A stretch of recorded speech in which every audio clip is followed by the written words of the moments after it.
Okay, so welcome all to this video of Election Commission which belongs to our Indian polity.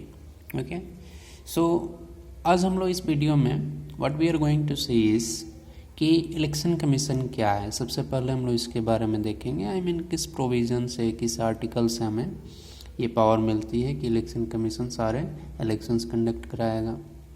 Second, इसके क्या क्या कितने members की body होती है, इसका कंपोजिशन क्या होता है ना। फिर हम लोग देखेंगे कि कौन कौन से इलेक्शंस कराता है।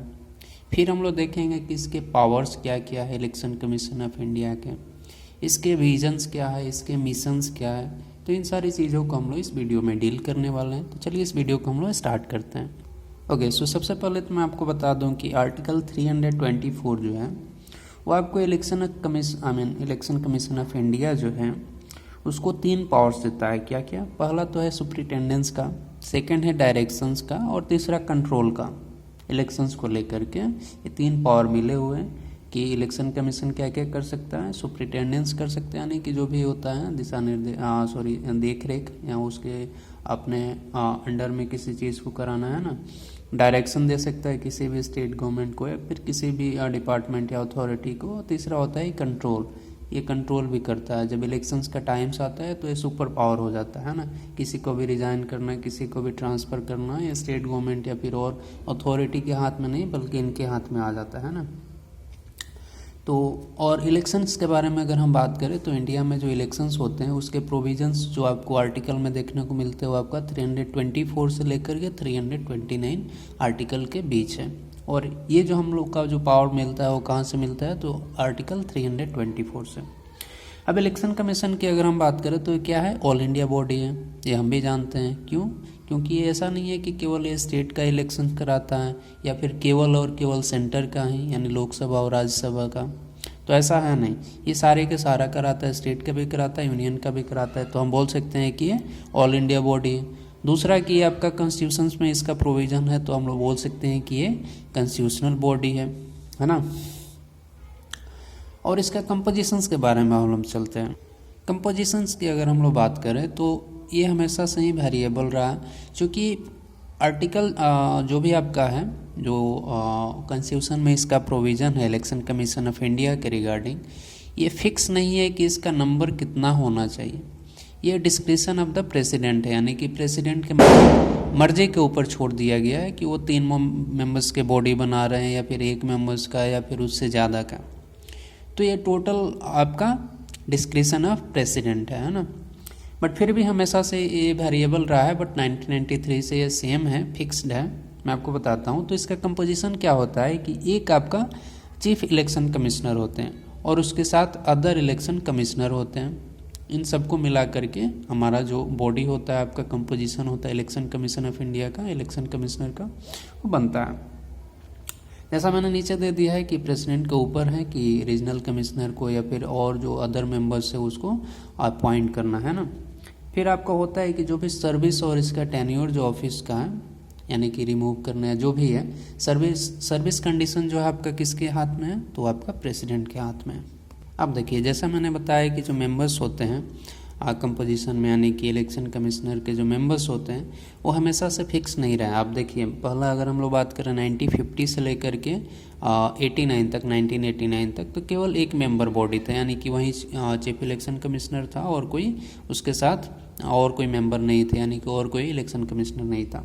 फिर क्या हुआ कि 89 में, यानी 16 अक्टूबर 89 से 1990 के बीच में 2 मेंबर इसके साथ और ऐड कर दिए गए। और रीज़न कुछ ऐसा हो सकता है कि जो आपका 61st अमेंडमेंट जो हुआ था 1988 को, जो कि क्या किया गया था, तो जो वोटर्स का जो एज था वो 21 से 18 कर दिया गया था। तो इस वजह से आपके कुछ बोल सकते हैं कि जो नंबर ऑफ वोटर्स की संख्या बढ़ गई थी और इस वजह से आपका इलेक्शन कमीशन पे कुछ वर्क ज़्यादा आ गया था, लोड बढ़ गया था। इस वजह से हो सकता है कि 2 मेंबर्स और इसको ऐड करना पड़ा। और फिर जैसा ही 1990 हुआ फिर आपको 1 मेंबर बॉडी कर दिया गया। बट फिर क्या हुआ कि 1993 से 2020 मैंने लिखा है कि 2020, तो अभी तक इसमें कितने मेंबर्स हैं, 3 मेंबर्स हैं। और एक ऐसा कैसे होता है, तो एक आपका चीफ इलेक्शन कमिश्नर होते हैं और 2 आपके अलग उसके साथ मेंबर्स होते हैं, जिसको हम लोग इलेक्शन कमिश्नर बोलते हैं केवल। तो अगर अभी का हम बात करें, तो अभी आपके जो चीफ इलेक्शन कमिश्नर हैं उनका नाम है सुनील अरोड़ा। और अदर जो 2 आपके जो मेंबर्स हैं उनके साथ वो इलेक्शन कमिश्नर कहलाते हैं। उनका नाम है सुशील चंद्रा, एक का नाम है, और दूसरे का नाम है राजीव कुमार। ठीक है, अब थोड़ा सा हम लोग बात कर लेते हैं चीफ इलेक्शन कमिश्नर का। तो ये क्या होते हैं कि ये फर्स्ट अमॉन्ग इक्वल्स होते हैं। इसका मतलब ये हुआ कि 3 जो आपके मेंबर्स हैं, 2 अदर मेंबर और एक चीफ इलेक्शन कमिश्नर, ये तीनों के आपके पावर सेम होते हैं, सैलरी सेम होगी, और जो आपके पेंशन है जो और जो भी प्रिविलेजेस है सब सेम होंगे, है ना। और ये किसके इक्विवेलेंट होता है, तो जो सुप्रीम कोर्ट के जो जज होते हैं उनके इक्विवेलेंट इनका सैलरी और जो भी इसके प्रिविलेजेस होते हैं वो होते हैं। और इसमें जब सारे के सारे सेम है तो सिंपल सी बात है कि चीफ इलेक्शन कमिश्नर का तो चलेगा नहीं, जो मर्जी बोल दे कि ऐसा होगा तो ऐसा तो होगा नहीं। तो क्या होता है कि मेजोरिटी के हिसाब से डिसीजन में मेजोरिटी होता है, यानी कि जब 2 आदमी एक पक्ष में होगा तो ही फिर उसका बात माना जाएगा। ऐसा नहीं है कि चीफ इलेक्शन कमिश्नर कुछ और बोल रहे हैं और अदर जो 2 आपके इलेक्शन कमिश्नर हैं वो कुछ और बोल रहा है, तो केवल एक से मेजोरिटी तय नहीं होगा। तो इसलिए यहाँ पे है कि मेजोरिटी बाई डिसीजन होते हैं। अब इसमें एक चीज़ बड़ा पूछा जाता है कि इनका टेन्योर क्या होता है। तो टेन्योर का हम बोल सकते हैं कि 6 ईयर या until the age of 65 whichever is earlier, यानी कि या तो जो इसमें पहले हो जाए, या तो 65 की उम्र उनकी हो जाए, या फिर 6 साल का वो ड्यूटी कंप्लीट कर लें, टेन्योर कंप्लीट कर लें। इसमें से दोनों में से जो पहले आएगा उसके बाद वो रिटायर कर जाएंगे। फिर आता है कि ये रिज़ाइन कर सकते हैं कि नहीं, तो ऑफकोर्स ये रिज़ाइन कर सकते हैं, अपने जब चाहें तब रिज़ाइन कर सकते हैं। और किसको ये रिज़ाइन देते हैं, तो प्रेसिडेंट को देते हैं। और दूसरा चीज़ है कि इनको रिमूव भी किया जा सकता है, बट रिमूवल थोड़ा सा टफ है, हम लोग आगे आएंगे उसी पे।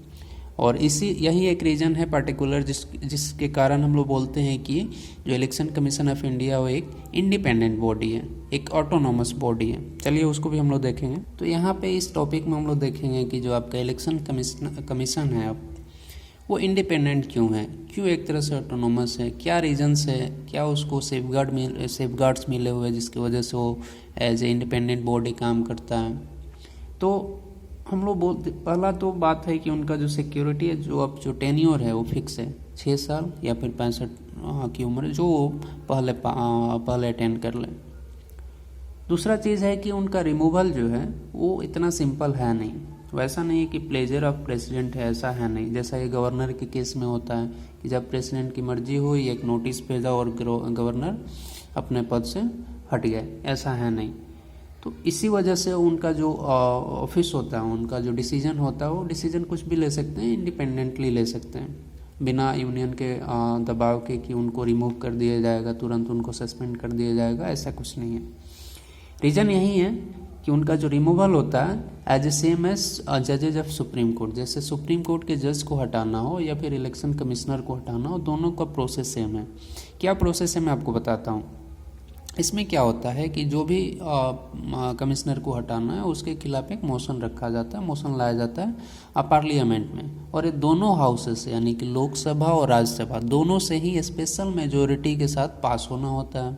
और जब पास होता है तो फिर प्रेसिडेंट उसको हटाते हैं।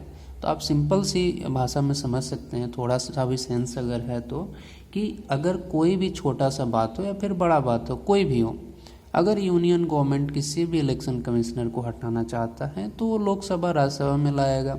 लोकसभा राज्यसभा में लाने का मतलब हो गया कि वो जो भी जनता है इंडिया की, सिटीजन्स ऑफ इंडिया, उनको पता चलेगा इस बात का कि ये हटा रहा, क्या रीज़न है, क्या डिस्कशंस होगा, कौन पार्टी वोट कर रहा नहीं कर रहा।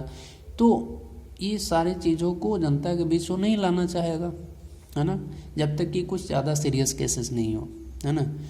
तो आप समझ सकते हैं कि उनको हटाना लोकसभा राज्यसभा में, वो भी स्पेशल मेजोरिटी के साथ, ये थोड़ा सा टफ हो जाता है यूनियन गवर्नमेंट के लिए। इसलिए एक तरह से वो इंडिपेंडेंट होते हैं और वो टेन्योर अक्सर कंप्लीट करते हैं। आप कभी नहीं सुनेंगे कि उनको रिमूव कर दिया गया है ना। दूसरा है कि उनका सर्विस कंडीशन जो भी है, यानी कि जो भी अलाउंसेस, सैलरी या फिर जो भी चीज़ें उनको मिलनी तय थी अपॉइंटमेंट के समय, उसमें से फिर आप कुछ घटा नहीं सकते हैं, है ना। यानी बढ़ाने को बढ़ा सकते हैं। मान लीजिए कि उनकी अगर salary 2 lakh rupees per month है तो उसको आप बढ़ा सकते हैं, घटा नहीं सकते हैं। यानी कि उनके डिसएडवांटेज आप नहीं कर सकते हैं। तीसरा चीज़ है कि अगर कोई भी इलेक्शन कमिश्नर या फिर रीजनल कमिश्नर को अगर हटाना है तो without consultation chief election commissioner के आप नहीं हटा सकते, इवन दो कि प्रेसिडेंट भी। तो ये 2-3 रीज़न है जो इसको इंडिपेंडेंट या फिर आप बोल सकते हैं ऑटोनोमस बनाते हैं। अब अगर हम इसकी बात करें कि इसकी कमियां क्या है, फ्लॉज क्या है, तो हम बोलेंगे कि सबसे पहली बात है कि कॉन्स्टिट्यूशन में जो इलेक्शन कमिश्नर का जो क्वालिफिकेशन है वो फिक्स नहीं है, तो प्रेसिडेंट किसी को भी अपॉइंट कर सकते हैं। दूसरा चीज़ है कि टर्म इनका स्पेसिफाइड नहीं है ना। तीसरा चीज़ है कि no ban on appointment after retirement. इसका मतलब है कि वो जब रिटायर हो जाते हैं यानी 65 के बाद, तो वो बैन नहीं है कि वो कुछ अपॉइंटमेंट नहीं हो सकता है गवर्नर ऑफ किसी स्टेट बन के चले जाएं। तो डर इसीलिए है क्योंकि सपोज़ कीजिए पहले उनका कुछ एग्रीमेंट हो जाए यूनियन गवर्नमेंट के साथ, चलिए हम यहाँ पे आपको मदद करते हैं, हमारे रिटायरमेंट के बाद आप हमें एज ए गवर्नर या फिर एज ए कुछ बना दीजिए, है ना। तो ये गलत है, इसलिए इसको हम लोग कमी के रूप में रखें यहाँ पे। अब हम लोग देख रहे हैं कि पावर एंड फंक्शंस क्या है, ठीक है। तो फंक्शंस क्या, तो इसका सिंपल सा है कि जो भी होते हैं इलेक्शंस उसको कंडक्ट कराना, फ्री एंड फेयर इलेक्शन कराना। और किसका किसका इलेक्शंस कराते हैं, तो यहाँ पे मैंने लिख दिया है कि प्रेसिडेंट का, वाइस प्रेसिडेंट का, लोकसभा और राज्यसभा इन दोनों के मेंबर्स का, और स्टेट लेजिस्लेचर। स्टेट लेजिस्लेचर में आपका ये दोनों आ जाता है, स्टेट लेजिस्लेटिव असेंबली भी और लेजिस्लेटिव काउंसिल भी, ठीक है। तो इसको भी ध्यान रखिएगा। फिर आता है कि इसका पावर क्या है, तो 3 पावर है इसके। एडमिनिस्ट्रेटिव पावर मिलते हैं, एडवाइजरी और क्वासी जुडिशियल। एक तरह से पूरी तरह से जुडिशियल नहीं है, क्योंकि जुडिशियल का काम तो आपका सुप्रीम कोर्ट या फिर हाई कोर्ट करता है, बट जुडिशियल में क्या आ जाता है, क्वासी जुडिशियल, इसीलिए मैंने लिखा है यहाँ पे।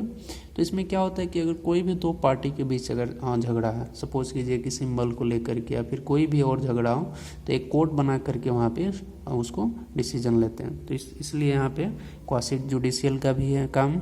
एडवाइजरी के तौर पे आप देख सकते हैं कि प्रेसिडेंट को डिस्क्वालीफाई करना है किसी एमपी को, तो वहाँ पे ये एडवाइस कर सकते हैं। एडमिनिस्ट्रेटिव का काम हो गया कि कोई भी जैसे पोल को कैंसिल करना या फिर कोई भी इलेक्शंस को कंडक्ट कराना, है ना। तो ये सारा चीज़ है जो एडमिनिस्ट्रेटिव है, ठीक है। और उसके अलावा भी आपको पता है किसी पॉलिटिकल पार्टी को वेरीफाई करना, सिंबल उसको देना, तो ये सारा चीज़ भी इलेक्शन कमीशन ऑफ इंडिया को है। लास्ट इसका है विजन एंड मिशंस, और ये बहुत ही सिंपल है। विजन क्या है, तो इसको एक तरह से जो आपका डेमोक्रेसी है उसमें विश्वास लाना, एक्टिव पार्टिसिपेशंस हो गया, है ना, स्ट्रेंथनिंग इलेक्टोरल डेमोक्रेसी, तो ये सारा चीज़ है। मिशन इसका क्या है, तो सिंपल सा है, free and fair and transparent elections to maintain trust of people. समझ रहे हैं आप ना। तो यही सारा है इलेक्शन कमीशन ऑफ इंडिया के बारे में। तो इसके अलावा भी अगर आपको कुछ डाउट है तो आप हमें कमेंट कर सकते हैं, और अगर आपको अच्छा लग रहा है तो आप इस चैनल को सब्सक्राइब कर लीजिए प्लीज़। सो आज का वीडियो हम लोग यहीं पे एंड करते हैं और फिर मिलते हैं नेक्स्ट वीडियो में। So till then good day, bye bye.